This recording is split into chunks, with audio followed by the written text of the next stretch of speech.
नमस्कार, डीडी राजस्थान के प्रोग्राम अलबेलो राजस्थान में आप सभी का बहुत बहुत स्वागत है। शालू, पिछले हफ्ते दुनिया की सबसे कठिन माने जाने वाली प्रतियोगी परीक्षा यूपीएससी सिविल सर्विसेज 2024 का परिणाम आया है और शो में हम बात करेंगे उन दो चयनित व्यक्तियों से, लेकिन फिलहाल मुझे लगता है आज के दिन पे शुरू करें। बिल्कुल, आज का विचार भी उसी से संबंधित है, सपनों से जुड़ा हुआ आज का विचार है।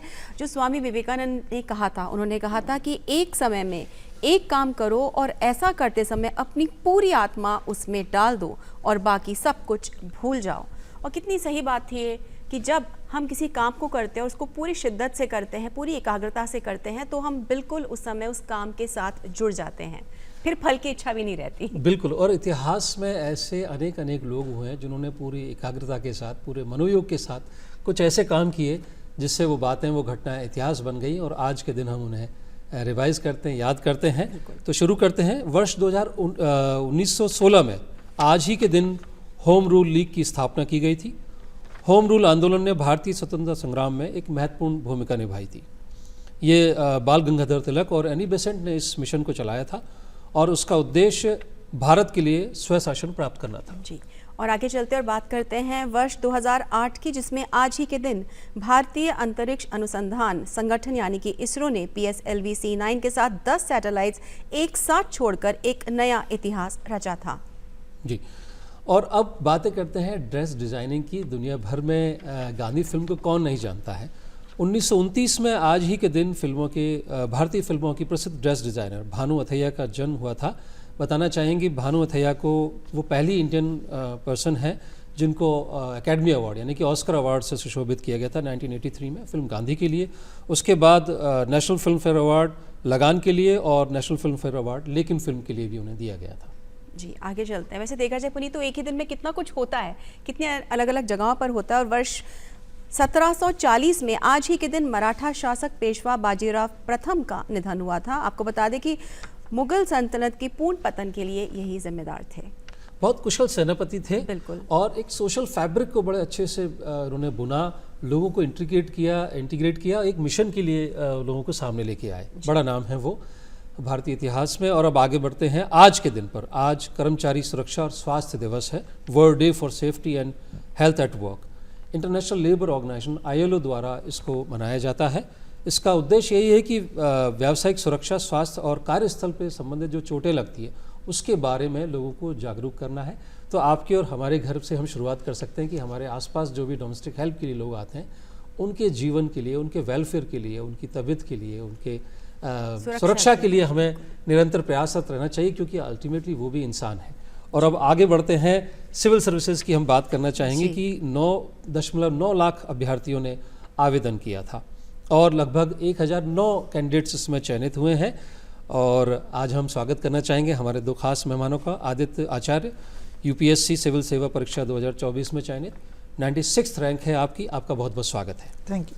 साथ में है मुकुल खंडेलवाल, आप भी UPSC सिविल सेवा परीक्षा 2024 में चयनित हैं, ऑल इंडिया रैंक 229 है।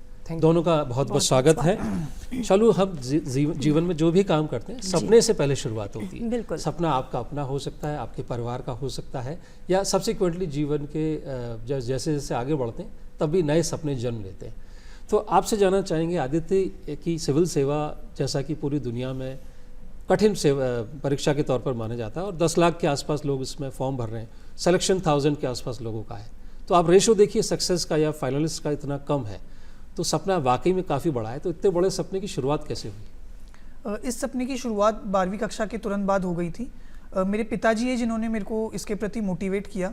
उन्होंने मेरे को ये दिशा दी कि तुम इस परीक्षा की तैयारी करो और प्रयास करो कि सफल रहो।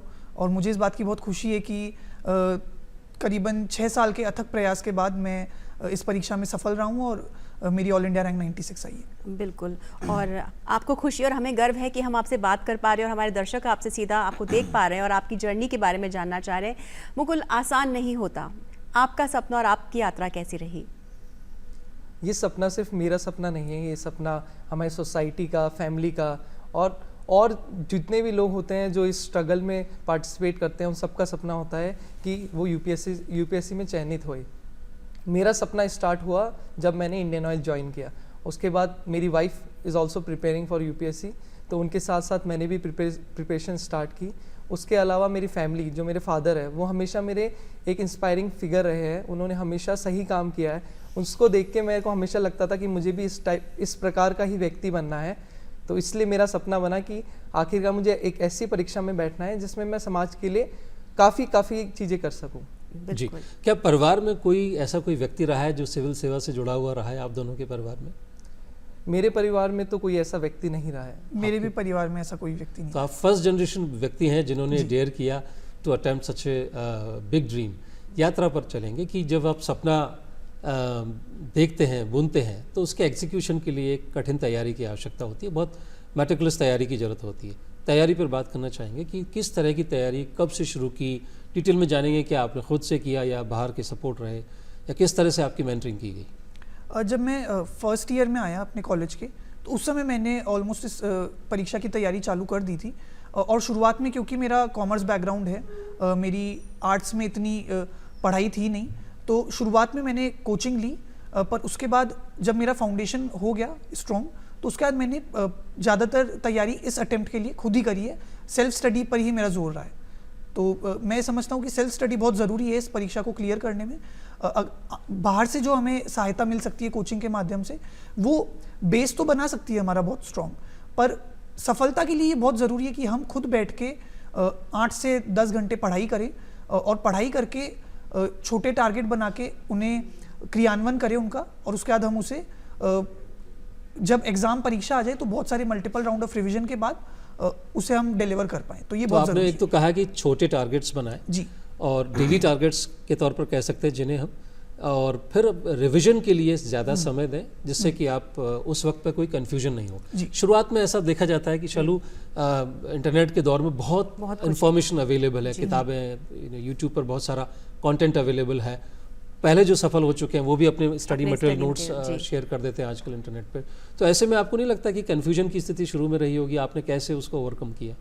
जी, आपने जो बात कही, डेफिनेटली इंटरनेट के युग में हम एक इन्फॉर्मेशन ओवरलोड देख रहे हैं, पर जब हम इस परीक्षा की तैयारी कर रहे हैं तो उस इन्फॉर्मेशन ओवरलोड को कम करने का सबसे सटीक माध्यम ये है कि हम वापस यूपीएससी की परीक्षा के पुराने प्रश्नों पे जाएं, उनमें अध्ययन करें, उनकी रिसर्च करें, पीवाईक्यूज को बहुत ज़्यादा पढ़ें, जिससे जो हम material at the end of the day refer करेंगे वो सही हो। उसकी जांच इसी तरीके से हो सकती है कि हमारी पीवाईक्यू की रिसर्च बहुत अच्छी हो, तो उससे बहुत हमें सहायता मिलेगी कि हम जो मटेरियल रेफर कर रहे हैं वो अच्छा मटेरियल। जी, यानी कि जो प्रीवियस ईयर के जो क्वेश्चन पेपर्स हैं उनको पढ़ना, किस तरह के सवाल आते हैं, कितने उसमें आपको कितनी तैयारी है आपकी, आपको उसका पूरा अंदाज़ा हो जाएगा। तो ये कहीं ना कहीं एक टिप है कि जो पीवाईक्यूज कह रहे हैं उनकी तैयारी अच्छे से की जानी चाहिए।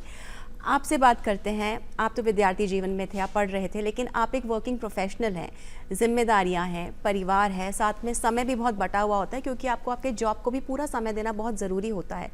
ऐसे में आपकी तैयारी कैसी रही?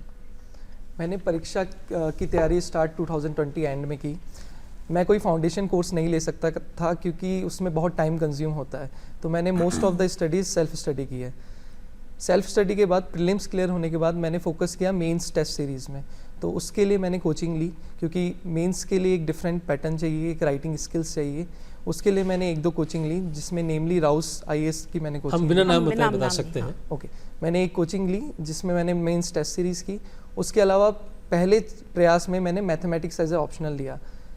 पहला प्रयास में मेरा प्रीलिम्स नहीं निकला, दूसरे प्रयास में मेरा प्रीलिम्स निकला लेकिन मेंस नहीं निकला, तीसरे प्रयास में मेरा प्रीलिम्स निकला, वापस मेंस नहीं निकला। तो मैंने चिंतन किया, मैंने इंट्रोस्पेक्शन किया कि कहाँ मेरा अटक रहा है। तो मेरा अनुभव रहा कि मैथ्स की वजह से मैं ज़्यादा स्कोर नहीं कर पा रहा था, तो मैंने इस चयन में मैथ्स ऑप्शनल से चेंज करके सोशियोलॉजी किया, जिसकी वजह से आज मेरा चयनित हो पाया।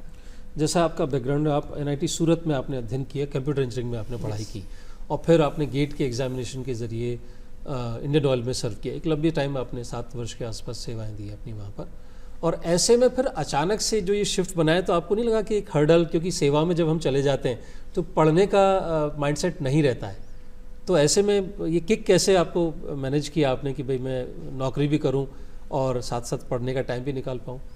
आई थिंक इसका क्रेडिट आपके बैकग्राउंड एज वेल एज आप किसके साथ रहते हो उस पर जाता है। मेरी जो फ्रेंड सर्कल है वो उसमें 2-3 लोग हैं जो मेरे साथ प्रिपेयर कर रहे थे, जो हमेशा मोटिवेट करते रहते थे, वो जेन्युइन लोग होते थे। साथ में ही मेरी फैमिली और मेरी वाइफ, वो ऑलवेज मोटिवेट करते रहते थे कि कुछ ना कुछ अबव द थिंग्स करनी है, जैसे कि IAS करना है जिसमें हम डाइवर्स अपॉर्चुनिटीज़ मिल सके और एक बिग इम्पैक्ट हम सोसाइटी में ला सके। उसके अलावा मेरे हिसाब से 2 चीज़ें बहुत इंपॉर्टेंट रहती है आपकी प्रिपरेशन स्ट्रेटजी में। एक तो आपका डिसिप्लिन होना, डिसिप्लिन इज़ वेरी इंपॉर्टेंट। उसके हिसाब से एक स्ट्रेटजी बिल्ड करना, क्योंकि एज ए वर्किंग प्रोफेशनल मेरे पास बहुत कम समय रहता था, तो मेरी स्ट्रेटजी एट ए पॉइंट होनी चाहिए थी। तो ये 2 चीज़ों ने मेरे काफ़ी हेल्प की, इसकी वजह से आज मैं चयनित हो पाया। बिल्कुल। कौन सा अटेम्प्ट था, आपने कितने अटेम्प्ट दिए? और जैसा कि अभी निकल कर आया बात, वो ये है कि यदि आपको लगता है किसी पॉइंट पर कि आप जिस विषय की तैयारी कर रहे हैं और उसमें आप उतनी सफलता हासिल नहीं कर पा रहे हैं या आप उसमें सफल ही नहीं हो पा रहे हैं, तो चिंता नहीं, चिंतन करने की आवश्यकता है। बहुत अच्छी बात है ये कि चिंता में जाने से कुछ हासिल नहीं होगा, तो चिंतन करें कि हम में क्या कमियाँ हैं और उन्हें कैसे सुधारा जा सकता है। आपके साथ भी ऐसा हुआ है कि आप चिंता में पड़ गए हो कि क्या सब्जेक्ट आपने, क्योंकि आप कॉमर्स बैकग्राउंड से हैं और आपने उसके बाद में सब्जेक्ट चेंज किया, ये ट्रांजिशन कैसे आया, किस तरह से आपने इसकी तैयारी की? ये ट्रांजिशन थोड़ा तो डिफ़िकल्ट था, बट क्योंकि एक गोल माइंड में सेट हो चुका था कि करना है, तो मेरे लिए ये थोड़ा आसान रहा। और ये मेरा तीसरा अटेम्प्ट था इस परीक्षा पे। पहले 2 अटेम्प्ट में मैं प्रीलिम्स क्लियर नहीं कर पा रहा था, तो उसके बाद मैं बहुत डीमोटिवेटेड फील कर रहा था, पर मेरे परिवार ने मेरा बहुत साथ दिया। उन्होंने समझाया कि तुम्हें एक बार स्टेप बैक करके अपनी गलतियों को आइडेंटिफाई करना चाहिए कि क्या तुम मिस्टेक्स कर रहे हो, और मैंने वो एक बहुत जेन्युइन और बहुत ट्रस्टवर्दी वे में अपने साथ किया कि क्या मेरी गलतियां हैं, उन्हें सुधारा, और मैं समझता हूँ उसी के बाद मेरा प्रीलिम्स क्लियर हो पाया है। और एक मेरे को ये थोड़ा कॉन्फिडेंस तो था कि जिस दिन मेरा प्रीलिम्स क्लियर हो गया मैं मेंस क्लियर कर लूँगा, उतना कॉन्फिडेंस था, तो मैं आज यहाँ तक पहुँच पाया हूँ उसकी बदौलत। आपने कॉन्फिडेंस की बात कही, निश्चित तौर पर आत्मविश्वास से ही यात्रा आगे लेके जाई जा सकती है। आपसे जानना चाहेंगे हर्डल्स किस तरह के आए आपको तैयारी के दरमियान? जैसा कि हमने कहा कि over information, availability of information एक बड़ा हर्डल है, क्योंकि आप उसमें से फिल्टर आउट करना कि सही चीज़ क्या। आपके निजी अनुभव किस तरह के हर्डल्स के रहे and how you could overcome दम? फर्स्ट ऑफ ऑल, जो इन्फॉर्मेशन ओवरलोड वाला क्वेश्चन है, मेरे पास बहुत लिमिटेड टाइम रहता था, तो मैं इन्फॉर्मेशन ओवरलोड कर ही नहीं पाता था। तो मेरा यही टारगेट रहता था कि सिर्फ एक सोर्स पे फोकस करना है और उसको ही मल्टीपल रिवाइज करना है। सेकेंडली, हर्डल की बात करूँ तो हर्डल इज़, मैं एक वर्किंग प्रोफेशनल हूँ, तो मेरे को अपना पूरा 100% मेरी वर्किंग लाइफ में भी देना पड़ेगा। And I am living in Mumbai, तो मुंबई के ट्रैफिक में भी बहुत टाइम कंज्यूम होता है ट्रैवलिंग में, तो मेरे पास बहुत कम एंड लिमिटेड टाइम होता था, तो that is the biggest hurdle. तो मैं ट्राई करता था जितना भी मुझे टाइम मिले मैं उस डिसिप्लिन के हिसाब से पढूं और मेरा 100% देने का ट्राई करूं, रेदर देन थिंकिंग कि मुझे और टाइम मिले। ये बहुत अच्छी बात है कि उस जो आपने बताया चुनौती है, आपने इसी को अपनी स्ट्रेंथ बना दिया कि उतने ही समय में आप उसको पूरा इस्तेमाल करें, अच्छे से उसको यूटिलाइज करें। बहुत कम समय दिया और आप चयनित हुए। ऐसी एक धारणा है कि आपको 15-15 घंटे पढ़ना पड़ता है, बहुत पढ़ना पड़ता है, और इस तरह से लोग घबरा भी जाते हैं और कभी कभार इस बात से भी निराश हो जाते हैं कि इतना पढ़ने के बाद भी सफलता हासिल नहीं हुई। क्या आप भी 15-15, 20-20 घंटे पढ़ते थे आदित्य? नहीं, मैं समझता हूँ 15-20 घंटे पढ़ना ना तो ह्यूमनली पॉसिबल है और ये यूपीएससी का एक मिथ है। मैं 8 से 10 घंटे पढ़ता था। हाँ, ज़रूरी ये है कि हम चाहे कम पढ़ें पर कंसिस्टेंटली, निरंतरता के साथ हम पढ़ें, ताकि हम एक तो जो गलतियां बार बार कर रहे हैं उन्हें सुधार कर सकें, और दूसरा मल्टीपल राउंड्स ऑफ रिवीजन हम कर सकें। तो ज़्यादा घंटे पढ़ने की बजाय मैं समझता हूं कि कम पढ़ें पर निरंतरता के साथ पढ़ें, वो ज़्यादा ज़रूरी है। क्वालिटी ज़्यादा आवश्यक है बजाय इसके कि हम बहुत ज़्यादा पढ़ें। आपकी बात कर लेते हैं कि किस तरह से आप अपना फोकस रखते थे, क्योंकि आपके पास समय जो है बहुत कम होता था, तो और आपके ऊपर बहुत सारी जिम्मेदारियां भी थी, तो ऐसे में आप अपना फोकस कैसे मेंटेन करते थे? आई थिंक मेरे हिसाब से स्ट्रेटेजी बनाना बहुत ज़रूरी है एक एस्पिरेंट की लाइफ में। उन्हें इधर उधर भागना नहीं चाहिए, सबसे पहले खुद के हिसाब से एक स्ट्रेटेजी बनानी चाहिए। मैं वर्किंग प्रोफेशनल था, तो मुझे यूट्यूब में ऐसे चैनल्स नहीं मिल पाते थे जो मेरे हिसाब से मेरी स्ट्रेटेजी बना पाए, बिकॉज एवरीबडी वाज सेइंग कि आपको इतने घंटे पढ़ना पड़ेगा, इतना कुछ करना पड़ेगा। तो सबसे पहले मैं एस्पिरेंट्स को यही एडवाइस करूंगा कि आप खुद इंट्रोस्पेक्ट करें कि आप कहाँ पे अभी है, उसके हिसाब से आप अपनी स्ट्रेटेजी बनाएं कि मुझे इतने दिन में इतना करना है, लॉन्ग टर्म प्लान क्या है, शॉर्ट टर्म प्लान क्या है, और जब एग्ज़ाम करीब आता जाए तो आप जितना भी टाइम पढ़ रहे हो उसको 2x कर दे। तो ये मेरा मेथड था कि जितना भी मैं पढ़ता था, एग्ज़ाम जैसे ही करीब आता था मैं अपना 200% देना स्टार्ट कर देता था, जिससे मुझे काफ़ी हेल्प रहती थी एग्ज़ाम में। बहुत बढ़िया। हमारे दर्शक जो बाद में जुड़े हैं उनको हम बताना चाहेंगे, हमारे साथ आज अलबेलो राजस्थान में आदित्य आचार्य यूपीएससी सिविल सेवा परीक्षा 2024 में चयनित 96 रैंक के साथ हैं, और मुकुल खंडेलवाल यूपीएससी सिविल सेवा परीक्षा 2024 में चयनित ऑल इंडिया रैंक 229 रैंक के साथ है। संवाद को जारी रखते हैं। पढ़ने लिखने के साथ साथ अगर कुछ विराम न दिया जाए, विश्राम न दिया जाए, रिक्रिएशन न किया जाए तो फिर बोझलता आती है कि जैसा महात्मा बुद्ध ने कहा है कि वीणा के तारों को अगर ज़्यादा कसेंगे तो टूट जाएंगे। तो लेजरली आपका क्या शेड्यूल रहता था कि पढ़ लिए, काफ़ी कुछ सीख लिया, अब कुछ ब्रेक दे दें जिससे कि वापस से आप फ्रेश होकर के कर सकें? आदित्य, आपसे जानना चाहेंगे। मुझे भजन और वैसे गाने सुनना बहुत पसंद है, तो मैं पढ़ाई जब मेरी हो जाती थी तो माइंड को फ्रेश करने के लिए, उसे काम रखने के लिए भजन बहुत सुना करता था, और उसके बाद थोड़ा बहुत खेल कूद और उसमें भी थोड़ा बहुत समय मैं डिवोट करता था। और ये बहुत ज़रूरी है ताकि हम जब इतना लंबे घंटे तक पढ़ रहे हैं, इतना लंबा समय हम एक ही एक चीज़ बार बार कर रहे हैं, तो ये बहुत ज़रूरी है कि हम अपने दिमाग को एक ब्रेक दें ताकि अगले दिन के लिए हम तैयार हो सके, अपने अगले टारगेट के लिए हम तैयार हो सके। तो मेरा यही प्रयास रहता था कि छोटे छोटे आवर्स में मैं पढूं और बीच बीच में छोटे छोटे ब्रेक्स लेता रहूं, और उन ब्रेक्स में मैं गाने सुनना या भजन सुनना बहुत पसंद करता हूं। आपका वो जो है टारगेट कि आप कितने घंटे लगातार आउट ऑफ स्ट्रेच पढ़ाई करते थे और कितनी देर तक हम जो है अपने ह्यूमन ब्रेन को ट्रेन कर सकते हैं कि वो उस समय एक्टिव रहे? मैं समझता हूँ एक्टिवली हम 1.5 से 2 घंटे पढ़ सकते हैं, और जब जैसे जैसे एग्ज़ाम नज़दीक आए तो हमें उसे 2.5 घंटे तक कर सकते हैं। पर उसके बाद मैं समझता हूँ कि हमें ब्रेक ज़रूर लेना चाहिए, क्योंकि इतनी मोनोटोनस पढ़ाई मुझे लगता है वो हमें रिजल्ट नहीं देगी जो हमें इस एग्ज़ाम को क्लियर करने के लिए आवश्यक है, और अटेंशन स्पैन भी हमारा थोड़ा कम हो जाता है। तो इसलिए ये बहुत ज़रूरी है कि हम कुछ घंटे पढ़ने के बाद हम एक ब्रेक लें और कुछ ऐसी चीज़ करें जिससे दिमाग को एक आराम मिले। ब्रेक में जी, आपकी स्पिरिचुअल जर्नी पे वापस बात करेंगे, लेकिन पहले मुकुल आपसे बात करना चाहेंगे, आप अपने आप को कैसे रिजुविनेट करते रहे? इनिशियली मैं जिम का बहुत फॉन्ड हूँ, मैं जिम जाता था, डेली जिम जाता था मैं, बट जब जब एग्ज़ाम करीब आता था मैं जिम से एक ब्रेक ले लेता। जिम की वजह से मैं कंसंट्रेट कर पाता था, जो भी स्ट्रेस होता था working life as well as जो स्टडी से स्ट्रेस होता था वो आराम से रिलीज़ हो जाता था। उसके अलावा मुझे क्रिकेट खेलना बहुत पसंद है, मैं अपने ऑफिस में भी क्रिकेट खेलता हूँ, हमारे टूर्नामेंट्स होते हैं उसमें भी मैं क्रिकेट खेलने का ट्राई करता हूँ। अदर देन दिस मैं छोटे ब्रेक लेता हूँ जिसमें मैं मूवीज़ एंड सीरीज़ देख सकूँ, उससे एक डिफरेंट पर्सपेक्टिव मिलता है लाइफ का, और वो आपको एक ब्रॉड सोचना सिखाती है, क्योंकि आप एवरीथिंग आप कैन नॉट लिव, आपको किसी और मूवी में आपको पूरा पारदर्शी दिखाया जाता है कि ऐसा एक सोसाइटी है, ऐसी चीज़ है, तो उसकी वजह से मेरा भी ब्रॉड माइंड होता था और मैं अपने लेजर टाइम को एंजॉय कर पाता था। कितनी क्लैरिटी है पुनीत, कितना और कितनी तैयारी इस बात की भी है कि अगर ये हो रहा है तो ठीक है, और अटेम्प्ट देंगे करेंगे, तो कहीं ना कहीं ऐसी बहुत ना जल्दबाजी देखने को नहीं मिल रही कि यही करना है और इसी के लिए ही आगे बढ़ना है। बस एक यात्रा को जीने की कोशिश है। जी।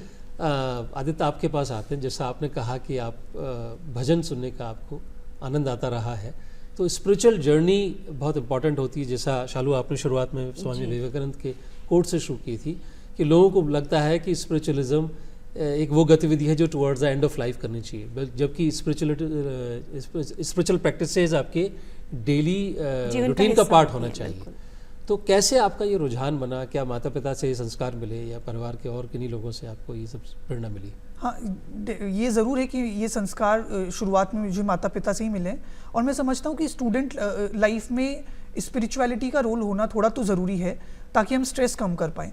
और जैसा हमारा इतिहास रहा है भारत का स्पिरिचुअलिटी में, तो हमने देखा है कि जिन्हें हम आदर्श मानते हैं अपना, कोई भी जो भगवान वगैरह हैं या श्री राम वगैरह, उन्होंने भी जब इतनी कठिनाइयाँ अपने जीवन में फेस करी तो हम उन स्टोरीज से हमें मोटिवेशन ही मिलता है। तो ऐसी स्टोरीज को जानना और समझना स्टूडेंट के लिए बहुत ज़रूरी है कि अगर उन्हें अपने जीवन में इतनी कठिनाइयाँ फेस करनी पड़ी तो हम तो फिर भी मनुष्य हैं, और जब वो पार पा सके उन कठिनाइयों से और उन मुश्किलों से, तो हम भी उनसे पार पा सकते हैं।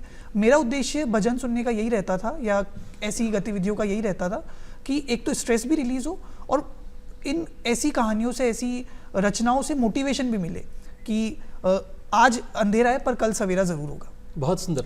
प्रेयर आपको लगता है कि करनी चाहिए? क्योंकि मांगना है अल्टीमेटली ईश्वर से, प्रेयर में हम मांगते ही हैं, प्रेयर में जो भी हम चैंटिंग करते हैं उसके बाद में। Do you believe that one should do prayer? ये वैसे तो एक बहुत निजी किसी का रहता है कि वो क्या कैसे करना चाहता है, परंतु अगर हम एक बहुत पर्सनल रिलेशन में गॉड सर, अगर हम उन्हें एक ऊंचे स्तर पर देखते हैं, एट अ हायर लेवल देखते हैं, तो मैं समझता हूँ कि किसी से मांगने में कुछ बुराई नहीं है, परंतु ये हमेशा ज़रूर रहना चाहिए कि अंत में प्रयास हमारा होना चाहिए। बिल्कुल अपने अथक प्रयासों से ही हम अपने गोल तक, अपने डेस्टिनेशन तक पहुंच पाएंगे। बिल्कुल। मुकुल, आपने बताया आप एक फिटनेस फ्रीक हैं, तो कहीं ना कहीं स्पिरिचुअलिटी में भी एकाग्रता चाहिए होती है, और जब आप जिमिंग करते हैं, अपनी पसंद की कोई भी एक्टिविटी करते हैं, तो आप उसके साथ में एकाग्र रूप से होते हैं। मेंटल फिटनेस के लिए, फिजिकल फिटनेस के लिए जिमिंग है, किस तरह से इंसान अपने आप को मेंटली फिट रख सकता है, चाहे वो परीक्षा दे रहा हो चाहे ना दे रहा हो, जीवन चलता रहता है उतार चढ़ाव के साथ में। तो जो भी विद्यार्थी खास तौर से हमें देख रहे हैं इस वक्त, जो आपको देख रहे हैं, जो आपसे शायद मोटिवेशन भी ले रहे होंगे इस वक्त, how to keep physically as well as mentally fit. I think इस एग्ज़ाम में mental health is very important, because ये एग्ज़ाम हाईली कॉम्पिटिटिव है और आप सक्सेस रेट देखेंगे तो बहुत बहुत ज़्यादा कम है। तो I think mental health is very important. Mental health के लिए आप बहुत सारे कार्य कर सकते हैं, जैसे कि आपका एक ग्रुप हो जो बहुत अच्छा ग्रुप हो, जिसमें आप रेडिली डिस्कस कर सके अपने इश्यूज़ और उनसे एडवाइस ले सके कि ऐसे इश्यूज़ में क्या करना चाहिए, हाईली मोटिवेट हो सके। सेकेंडली, आप जैसा कि सर ने बताया कि एक स्पिरिचुअलिटी पाथ होता है, तो आई थिंक वो भी बहुत अच्छा वे है। मैं हमेशा वर्ड्स सुनता था, जैसे लोग बहुत सारे प्रेमानंद महाराज जी हैं, उनके मैं वर्ड्स सुनता था, क्या वो बोलते हैं। तो जो मैसेज है दैट इज़ वेरी इंपॉर्टेंट। आपको मैसेज में फोकस करना है रेदर देन एक आइडेंटिटी पे फोकस करने के अलावा। बहुत सुंदर। यस। स्टोरी के कैरेक्टर्स को डिस्कस करने की बजाय उन कैरेक्टर्स से टेक अवे क्या है, क्या सीख सकते हैं। इंपॉर्टेंट मैसेज क्या है, उस पर ज़्यादा फोकस करना चाहिए। खाना पीना हमारे जीवन को बनाता है, और कहते हैं जैसा खाएंगे अन्न वैसा होगा मन, वैसा होगा तन। फूड को किस तरह से एड्रेस किया, क्योंकि एक बैलेंस डाइट बहुत ज़रूरी है एकाग्रता के लिए और आपके एफिशिएंसी के लिए। आपसे शुरू करना चाहेंगे अली। मैं तो, क्योंकि मेरी पूरी प्रिपरेशन घर पे रही है, तो मेरा ये सौभाग्य रहा कि घर का अच्छा खाना मुझे हमेशा मिला है। परंतु हाँ, ये ज़रूर है कि जैसे जैसे एग्ज़ाम नज़दीक आए, ये जो एस्पिरेंट्स हैं उनका प्रयास रहना चाहिए कि वो बाहर खाए पिए कम, क्योंकि उसमें बीमार होने का स्कोप थोड़ा रहता है। और जब एग्ज़ाम हो तो हम बहुत हल्का खाना खाएं, ताकि हमारा तन और मन दोनों ही बहुत हल्का रहे और हम बिना किसी स्ट्रेस के, फिजिकल और मेंटल, हमें अच्छे से एग्ज़ाम अटेम्प्ट कर पाएँ। आप पर आते हैं अभी कि खाने के लिए क्या, क्योंकि आप जिम भी करते थे तो कैलोरीज बर्न कर रहे हैं, तो डेफिनेटली कुछ स्पेशल रहा होगा खान पीन में। फर्स्ट ऑफ ऑल, जो मेरा प्रीवियस 3 अटैम्प्ट थे उसमें मैं मैरिड नहीं था, तो खाने का बहुत इश्यूज़ होता था, बिकॉज सिंगल बैचलर रहना मुंबई जैसी सिटी में, खाने का इश्यूज़ आपको हो गई। तो उसके लिए मैं प्रॉपर डाइट, कैलोरी जो इनटेक लेता था वो मैं अपने भाई ब्रदर से डिस्कस करता था, क्योंकि वो भी एक जिम फ्रीक है। तो उसके डिस्कशन के बाद मैं उतनी कैलोरी लेता था ताकि मेरे को एक स्ट्रेंथ रहे पढ़ने की एज वेल एज जिम करने की। इन 4th अटैम्प्ट मेरी शादी हो गई, तो फिर खाने का इश्यूज़ ख़त्म हो गए। तो जीवन संगिनी ने आपके जीवन में एक नई ऊर्जा भरी, न केवल खाने के माध्यम से बल्कि एक पर्सनली एक इमोशनल और मेंटल सपोर्ट बन के आई, और वो आपने इस बार क्रैक कर ही लिया। हालांकि आपने पहले गेट का एग्जामिनेशन भी क्रैक किया। तो आपको नहीं लगा कि कंप्यूटर इंजीनियरिंग के विद्यार्थी अक्सर ये सोचते हैं कि मैं कहीं विदेश में चला जाऊं, सॉफ्टवेयर कंपनी में काम करूं? आपने दोनों बार भारत सरकार की सेवा के माध्यम से लोगों के साथ जुड़ना प्रेफर किया, ये कैसे आपके मन में आया? आई थिंक मैं ह्यूजली डेप्ट हूँ गवर्नमेंट ऑफ इंडिया का, सरकार का और इंडिया का, बिकॉज मेरी सारी एजुकेशन केंद्रीय विद्यालय नंबर 3 में हुई। उसके बाद मेरा NIT सूरत में चयनित हुआ, तो सारी गवर्नमेंट फंडेड ऑर्गेनाइजेशन है। उसके बाद मेरे पिताजी केंद्रीय विद्यालय में टीचर है, तो मुझे लगा कि किसी प्रकार से मुझे सोसाइटी को गिव बैक करना चाहिए, इसलिए मैंने गवर्नमेंट ऑफिस का चयनित किया। बिल्कुल, लेकिन आज हम देखते हैं आप क्लियर थे, आप फोकस थे, आप ऑलरेडी वर्किंग थे, आपको भी एक फोकस था, लेकिन आज हम देखते हैं कि इतने सारे करियर ऑप्शंस हैं। जो युवा वर्ग है कहीं ना कहीं वो डाइग्रेस्ड है, कंफ्यूज्ड है। आदित्य, आप क्या कहना चाहेंगे जो युवा इसकी तैयारी करना चाहते हैं या जो कंफ्यूज्ड हैं, जो नहीं समझ पा रहे हैं कि क्या करें? क्योंकि अक्सर ऐसा हम देखते हैं कि 10th के बाद हम कोई और सब्जेक्ट चूज़ करते हैं कि हम मैथ्स में अच्छे हैं, हम साइंस में अच्छे हैं, हमें ड्राइंग पसंद है, लेकिन आगे चलते चलते हम ये रियलाइज़ करते हैं कि हम करें क्या। फोकस और कंसंट्रेशन, इंफॉर्मेशन ओवरलोड, जैसा पुनीत ने बताया, किस तरह से जो समस्याएं जो एक आम युवा वर्ग आज फेस कर रहा है उससे निजात पा सकते हैं? मेरे हिसाब से सबसे ज़्यादा इसमें ये ज़रूरी है कि हम अपने बड़ों से, अपने परिवारजनों से बात करते रहें, और क्योंकि उनका एक्सपीरियंस लाइफ में ज़्यादा है, तो वो ज़्यादा हमसे बेहतर तरीके से जानते हैं कि किस फील्ड में कितना स्कोप है और कितनी अपॉर्चुनिटीज़ है। और बहुत बेहतर ये रहेगा कि हम अपने जो स्कूल के ही टीचर्स हैं या हमारे जो स्कूल के एलुमनाई हैं, कॉलेज के जो एलुमनाई हैं, उनसे बातचीत करते रहें, और उस बातचीत के माध्यम से ये निकालने का प्रयास करें कि हमारा क्या इंटरेस्ट है और इंटरेस्ट के साथ किस में ज़्यादा अपॉर्चुनिटी है। अगर हम एक ऐसा इकोसिस्टम क्रिएट कर पाएंगे तो हमें क्या चयन करना है और हमें जीवन में किस दिशा में आगे बढ़ना है, ये हमारे लिए बहुत आसान हो जाएगा। बिल्कुल, क्योंकि सिर्फ जॉब्स ही या एक सरकारी नौकरी पाना ही हर किसी का ध्येय नहीं होता है, और बहुत सारी और ऐसी चीज़ें भी हैं जो कोई भी व्यक्ति, कोई भी युवा जो है आसपास कर सकता है। मुकुल, आप क्या कहना चाहेंगे? आई थिंक आज की कॉम्पिटिटिव सोसाइटी में भागना बहुत ज़रूरी है, लेकिन आंखें बंद करके भागना नहीं चाहिए, बिकॉज आपको अपनी आंखें खुली रखनी चाहिए, भीड़ के पीछे नहीं भागना चाहिए। यूपीएससी एक एग्ज़ाम है, इसको एग्ज़ाम की तरह ही देखना चाहिए। ये एक एम्प्लॉयमेंट अपॉर्चुनिटी भी है एंड समाज सेवा करने का एक आधार भी है, लेकिन इसके अलावा भी बहुत सारी अपॉर्चुनिटीज़ है जिस पे आपको फोकस करना चाहिए। आई थिंक यूपीएससी में आने से पहले आपको इंट्रोस्पेक्शन करना चाहिए, डिस्कस करना चाहिए, उसकी पूरी प्रोसेस के बारे में समझना चाहिए, क्योंकि बहुत ही हाईली कॉम्पिटिटिव एंड बहुत रिग्रेसिव प्रोसेस है। उसके बाद ही आपको चयनित करना चाहिए कि आपको आना है या नहीं आना। अगर आपको आना है तो आपको हमेशा ऑल्टरनेटिव पहले ही डिसाइड करके आना चाहिए इस एग्ज़ाम में, बिकॉज एग्ज़ाम का सक्सेस रेट बहुत लो है, तो there is very high chances कि आपका ना हो। तो मेरे हिसाब से ऑल्टरनेटिव बहुत मस्ट है इस एग्ज़ाम की प्रोसेस में आने से पहले। जी, युवाओं की एक कोशिश रहती है कि परिवार से दूर रहें, अपनी पर्सनल स्पेस को ज़्यादा एंजॉय करना चाहते हैं। सो आप दोनों के जीवन में जैसा देख रहा हूँ कि परिवार का रोल बहुत महत्वपूर्ण रहा है। मुझे लगता है आप दोनों युवा बिल्कुल इतने यंग हैं और इतनी डिफ़िकल्ट एग्जामिनेशन को क्वालिफाई किया है। आपकी बात जल्दी युवाओं के समझ में आएगी कि फैमिली लाइफ क्यों इम्पॉर्टेंट है, फैमिली से भागना नहीं, उनके साथ रहना क्यों ज़रूरी है। आपसे शुरू करते हैं आदित्य। जैसा कि मैंने बताया, क्योंकि हमारे माता पिता, उनका जीवन में एक्सपीरियंस और अनुभव उनके बहुत ज़्यादा है हमसे, तो ये हमेशा एक प्रयास बच्चों की तरफ से रहना चाहिए कि एक संवाद स्थापित हो माता पिता और बच्चों के बीच में, और हम अपनी समस्याओं को दोस्तों के बीच बेशक लेके जाएं, उनसे बातचीत करें, क्योंकि वो हम उम्र होते हैं तो वो हमारी बात समझेंगे, बट हमें अपने माता पिता के पास भी जाना चाहिए और उनसे बातचीत करनी चाहिए। हम जीवन में क्या फेस कर रहे हैं, क्या हमारी समस्याएं हैं, क्या हमारे सुख दुख उनसे बांटें और उनसे सीखें, क्योंकि वो भी एक अपने जीवन में एक ना एक काल में हमारे स्तर पे रहे होंगे। बिल्कुल, बीच में यहाँ पे रोकना चाहूँगी, किस तरह की समस्या आप जब तैयारी कर रहे थे, किस तरह की समस्याएं आपने फेस की, और कोई अगर आप बता सकें हमारे दर्शकों को कि आपने किस तरह से अपने पेरेंट्स से बात करी, आपको अच्छा लगा, काउंसलिंग मिली, और यहाँ वहाँ जाने की बजाय या और कोई ऑल्टरनेट स्टेप लेने की जगह आपने डिस्कस किया और उसका आपको एक समाधान मिला। जैसा कि मैंने बताया, ये मेरा तीसरा प्रयास था। पहले और दूसरे प्रयास में मैं प्रीलिम्स जो पहला स्टेज है एग्जामिनेशन का, वही क्लियर नहीं कर पा रहा था। उसके बाद मैं बहुत डीमोटिवेटेड था और मैंने ये भी ऑलमोस्ट मन बना लिया था कि मैं अब शायद ये परीक्षा ना दूं। पर उस समय मैंने बहुत खुले मन से अपने विचारों को अपने माता पिता, अपनी बहन के सामने प्रकट किया, उनको बताया कि ये मेरी समस्याएं हैं, ये मैं फेस कर रहा हूँ। उसके बाद उन्होंने मेरे को समझाया कि शायद तुम ये गलत कर रहे हो, और उन्होंने ना सिर्फ मेरे को समझाया, उन्होंने मेरे को ऐसे लोगों से कनेक्ट करवाया जो मुझे एक अच्छी दिशा दे सकते थे। और इसीलिए मैं समझता हूँ कि बहुत ज़रूरी है कि हम अपने बड़ों से, अपने परिवार जनों से बात करें और उन्हें अपनी समस्याएं बताएं, ताकि वो हमें समाधान दे सके। बिल्कुल, यहाँ पे पुनीत, आपको नहीं लगता कि परिवार की भी जिम्मेदारी बनती है कि यदि उनके घर में कोई ऐसा व्यक्ति हो जो तैयारी कर रहा हो तो उसके साथ रहें, समझना जरूरी है, अंडरस्टैंडिंग उसके फेलियर को समझना भी बहुत ज़रूरी है। क्योंकि एक बड़ा मिशन जब आप लेते हैं, तो जब कभी एक बड़े चट्टान को आप तोड़ने की कोशिश करते हैं तो रातों रात नहीं छूटती है। तो मुझे ध्यान है, किसी एक साइंटिस्ट ने कहा था कि 99 बार की असफलता ये साबित करती है कि आपने 99 बार जो कोशिश की वो ख़राब नहीं है, लेकिन 100वें अटेम्प्ट में ही वो टूटना था। उसको ब्रेक डाउन करने में उतनी एनर्जी, उतना टाइम लगना ही था। तो जो फेलियर्स रही हैं वो अल्टीमेटली आपको लर्निंग का एक प्रोसेस है, और उसके बाद ही आपको सक्सेस मिल पाई है। एम्पैथी की कमी आजकल के युवाओं में बहुत देखने को मिलती है, इसीलिए इंटॉलरेंस की घटनाएं सामने आती है।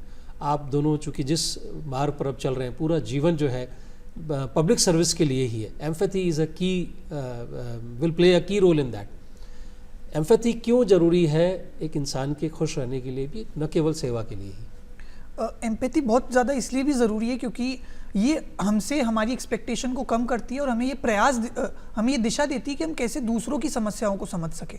और जब हम दूसरों की समस्याओं को समझ पाएंगे तो हम ये देख पाएंगे कि हमारे जीवन की कठिनाइयाँ शायद उतनी बड़ी भी नहीं है जितना हम हमारे मन में बना रहे हैं। तो इसलिए एम्पैथी होना बहुत ज़रूरी है।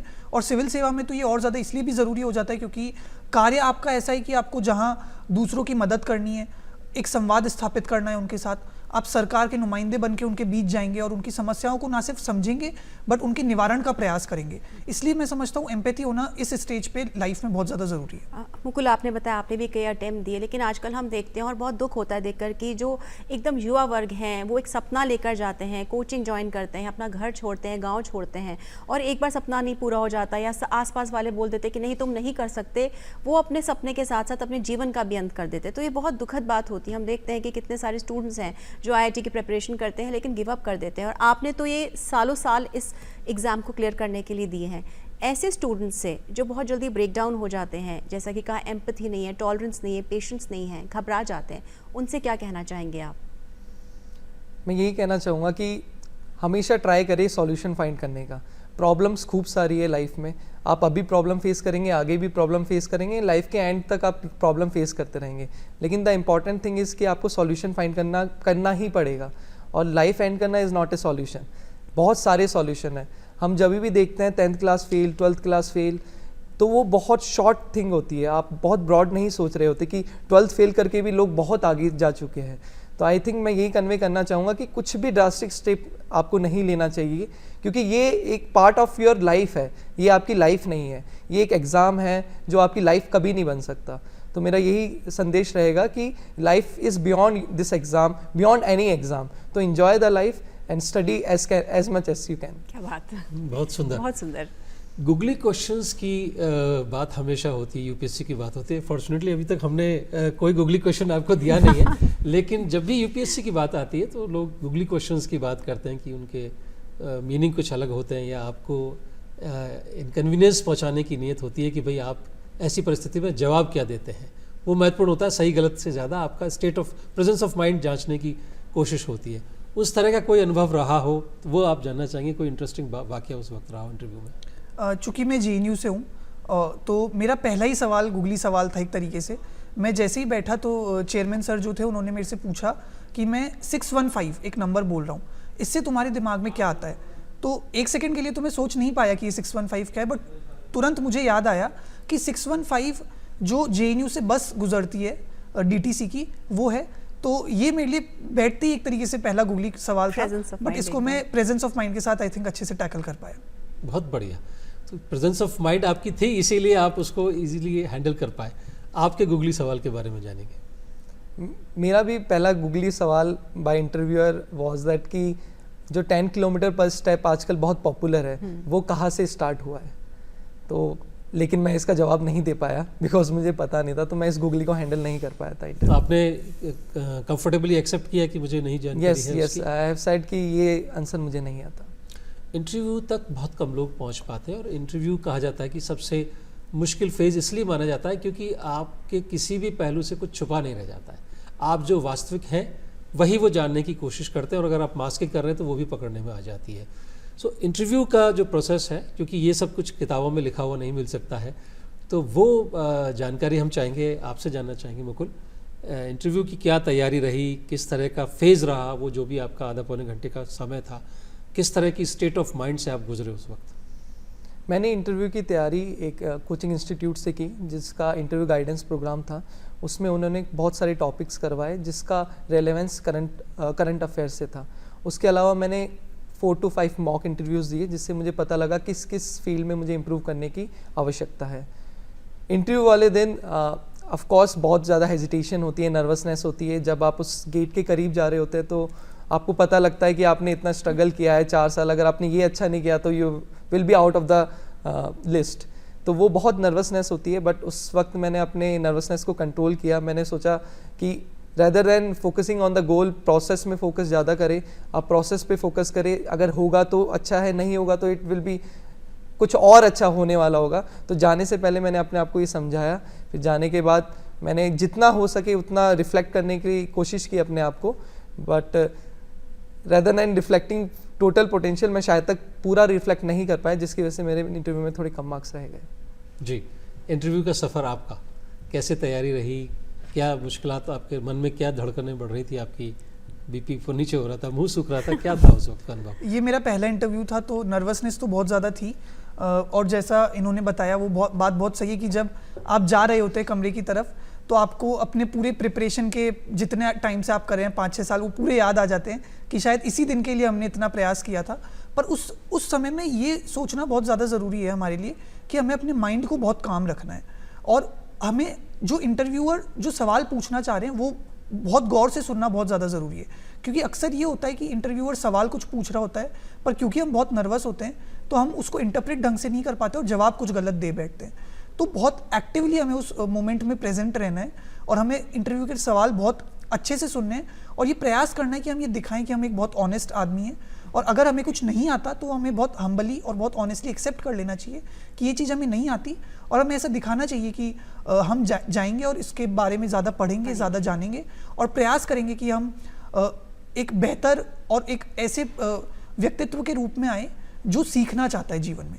तो ये पूरा प्रोसेस इसी चीज़ का है कि आप ऑनेस्ट रहें, जहाँ आप में कमी है उसे आप बहुत हम्बली एक्सेप्ट करें और ये दिखाए कि मैं जीवन में आगे सुधार करूंगा। बिल्कुल, और कहीं ना कहीं ये एक मैसेज है हम सबके लिए भी कि ये जो तैयारी है यूपीएससी की, ये आपके व्यक्तित्व को भी एक अलग रूप देती है कि आप समझ सके कि आप कितने अनुशासन में हैं, आप कितने सच्चे हैं अपनी तरफ, और अगर आपको कोई चीज़ नहीं आती है तो आपके अंदर क्या क्षमता है कि आप उसे स्वीकार कर सके। दूसरी बात यह है कि जो फेलियर है, हार जीत जो है, वो तो ज़िंदगी का हिस्सा है और ये सिर्फ एक परीक्षा है। जीवन कई कठिन परीक्षाएं लेता है, तो उसमें अगर हम नहीं पार पा पाते तो वो जीवन का अंत नहीं है, वो उस दिन का अंत है। तो हमें सीखना चाहिए, और आपकी बातों से दोनों से लग रहा है कि आपका व्यक्तित्व निखार पहले से आ चुका है।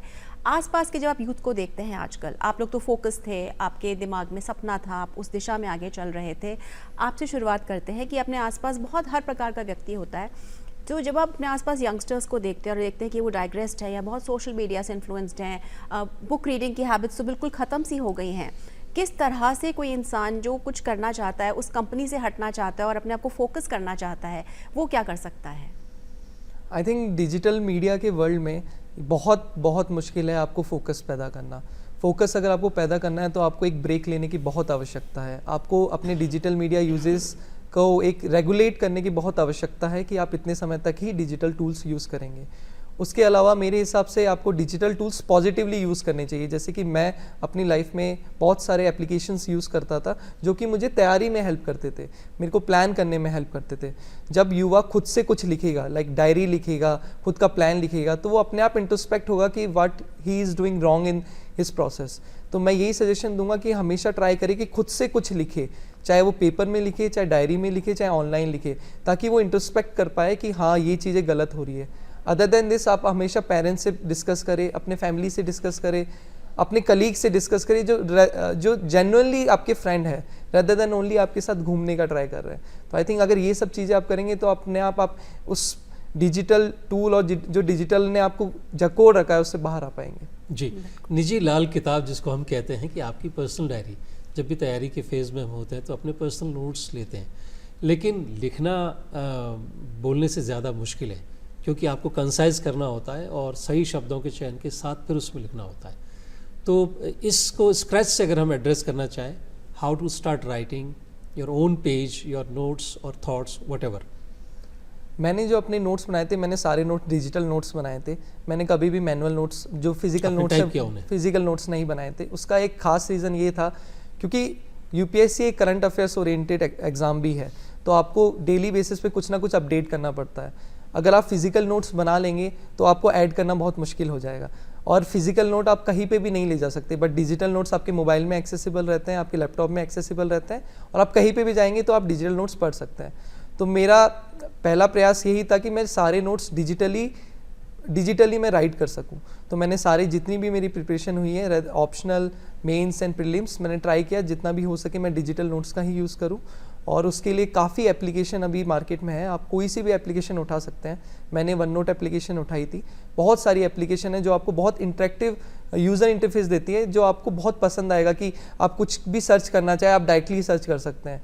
एक फिजिकल कॉपी में आप डायरेक्टली सर्च नहीं कर सकते, यू नीड टू, आपको पेजेस पलटने पड़ेंगे, लेकिन एक डिजिटल नोट्स में आसान हो जाता है। डिजिटल नोट्स में आप डायरेक्टली सर्च कर सकते हैं टॉपिक वाइज, और वो आपको ऑलरेडी सॉर्टेड वे में आपको कंटेंट दे देगा। फिर आपके पास में एनी टाइम एनीवेयर हमेशा अवेलेबल है, जब आप जहाँ हैं वहाँ इसको एक्सेस कर सकते हैं। आप कुछ पूछना? बिल्कुल, मैं आपसे पूछना चाह रही थी कि जर्नलिंग की बात हुई, ये तो बात होगी तैयारी की, लेकिन डायरी लिखना, जैसा कि कहा आपने, जो लाल किताब पर्सनल होती है, क्या आपको लगता है कि जब हम लिखते हैं तो हम ज़्यादा फोकस हो पाते हैं, अपने गोल्स हो गए या तैयारी हो गई या जिस भी तरीके से। आदित्य, क्या आप भी जर्नलिज्म कह रही हूँ, माफ़ कीजिए, जर्नलिंग करते हैं? क्या आप डायरी लिखते हैं?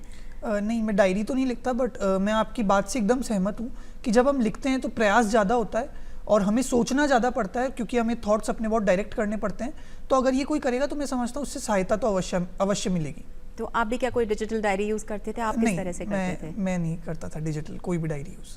शालू, मुझे लगता है हमने गाढ़ी बातें बहुत सारी कर ली, लेकिन अभी तक बचपन को नहीं छुआ है। बिल्कुल। जो किसी भी व्यक्ति के लिए सबसे महत्वपूर्ण है, और बचपन की स्मृतियाँ, बचपन का खाना, दोस्त, खेल कूद, वो सब कुछ है, नानी का घर।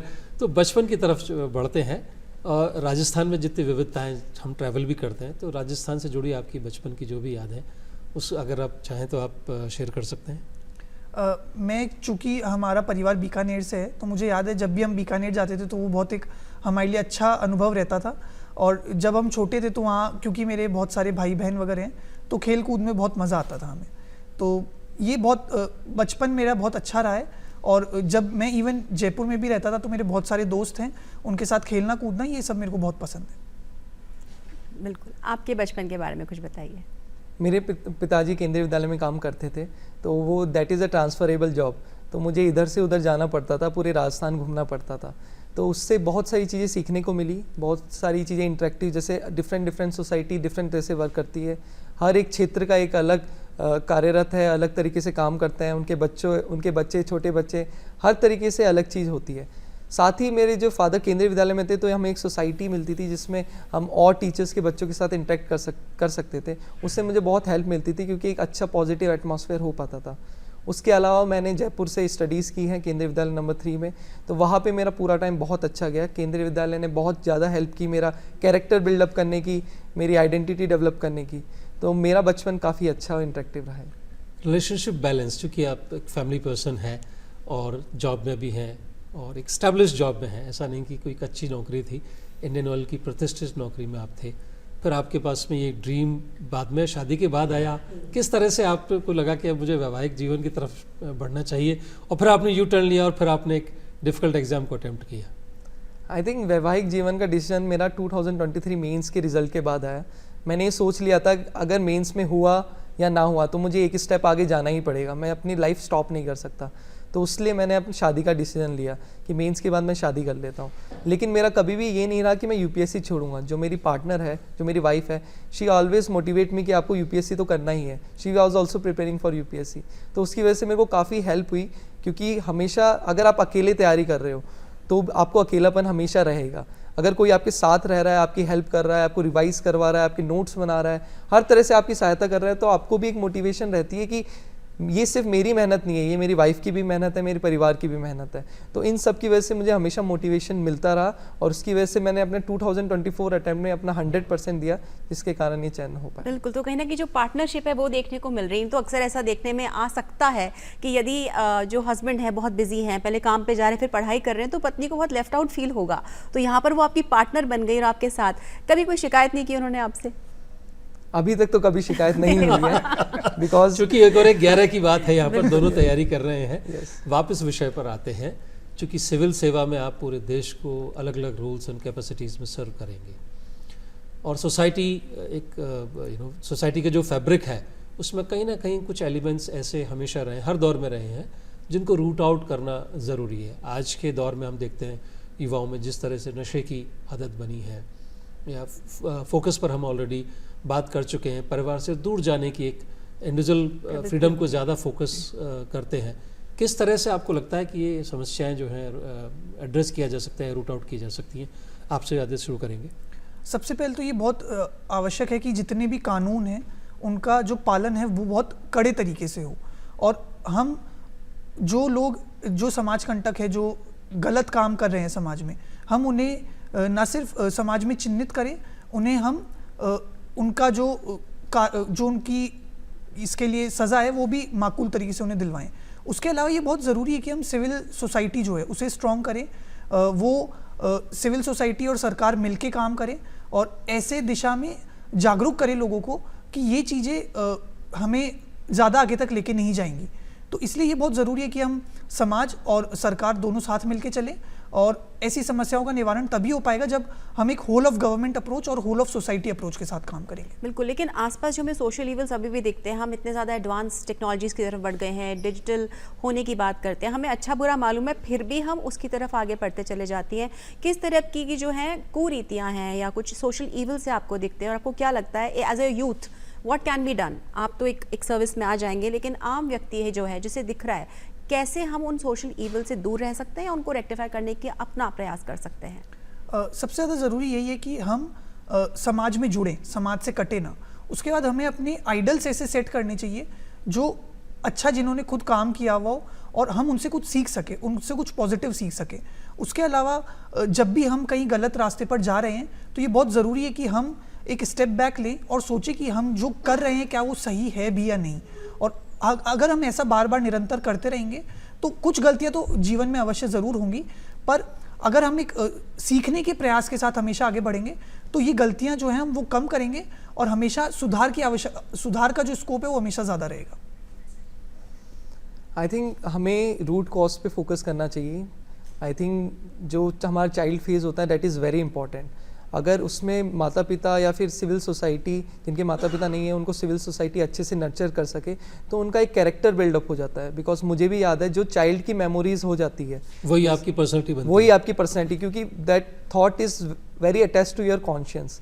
आप उससे अलग नहीं जाते। जैसे कि आप बोलते हो अल्कोहल नहीं पीना, अगर आप चाइल्ड में कोई मेमोरी अटैच्ड होगी उसके साथ, आप कभी लाइफ में अल्कोहल नहीं पियोगे।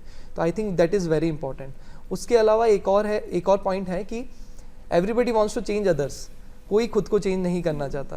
तो आई थिंक सबसे पहले हमें ये सोचना कि नहीं, सामने वाला सुधर जाए, हमें अपने आप को सुधारना बहुत ज़्यादा इंपॉर्टेंट है। तो change should begin with yourself, then you can change others. तो I think this is also very important. Thank you Mukul, आपने बहुत अच्छी बात कही। खुद पर फोकस करें, खुद को बदलेंगे तभी दुनिया बदलेगी। और दूसरी एक बात आप दोनों से जो सामने आई, मन का हुआ तो अच्छा हुआ, मन का नहीं हुआ तो और भी अच्छा। जीवन में और कुछ बड़ा बेहतर आपके लिए है, वो नियति ने आपके लिए रचा हुआ है, उसको आप अटेम्प्ट करेंगे तो मिल जाएगा। मुकुल, आज हमारे दर्शकों से बताना चाहेंगे, आज हमने बात की आदित्य आचार्य यूपीएससी सिविल सेवा परीक्षा 2024 के 96 रैंक होल्डर से। साथ में हैं मुकुल खंडेलवाल, यूपीएससी सिविल सेवा परीक्षा 2024 की ऑल इंडिया रैंक 229 की।